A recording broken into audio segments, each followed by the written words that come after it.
have locals who also self-assess if they want additional monies at a local level for their own purposes. The remainder of the money goes to the IUP and age and at the national. We provide for that office space, staffing, legal, arbitration costs, basically the full array of services. So at a local level, there really isn't a lot of extra expense. Basically, that's the way we've been structured for pretty much since our inception, or at least for more than the last 20 years that I've been around. United EMS workers' due structure is 2 times the average hourly wage for the bargaining unit.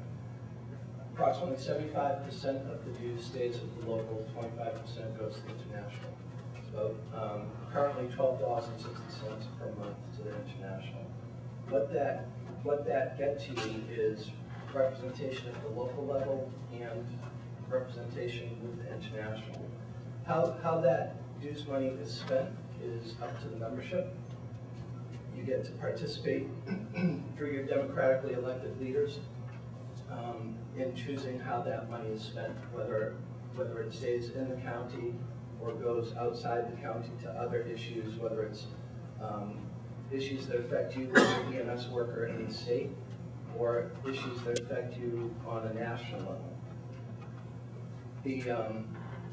As far as financial transparency goes, with the current union, multiple members have come to us over the last few months and years asking for financial statements from the current union and been denied.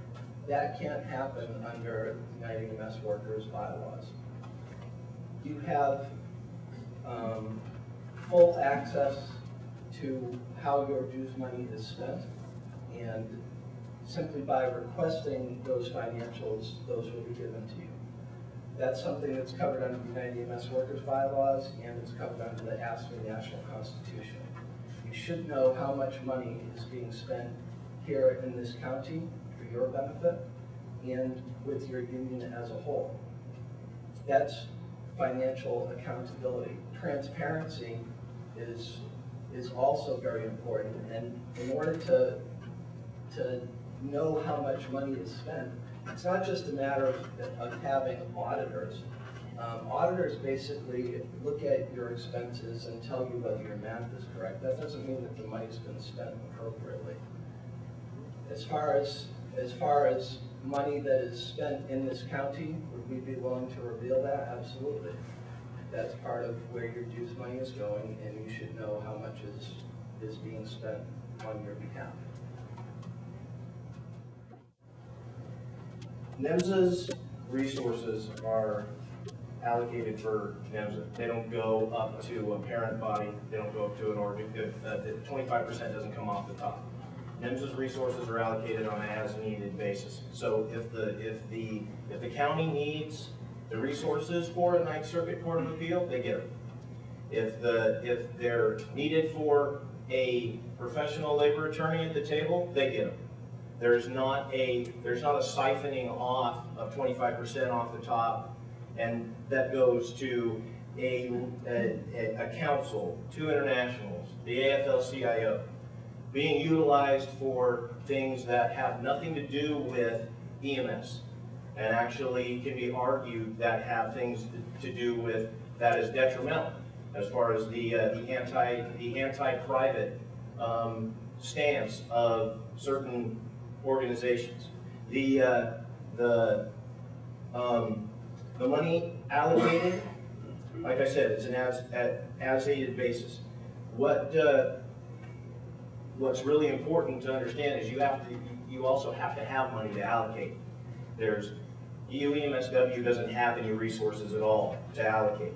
So 25% of nothing is nothing, or 75% of nothing is nothing.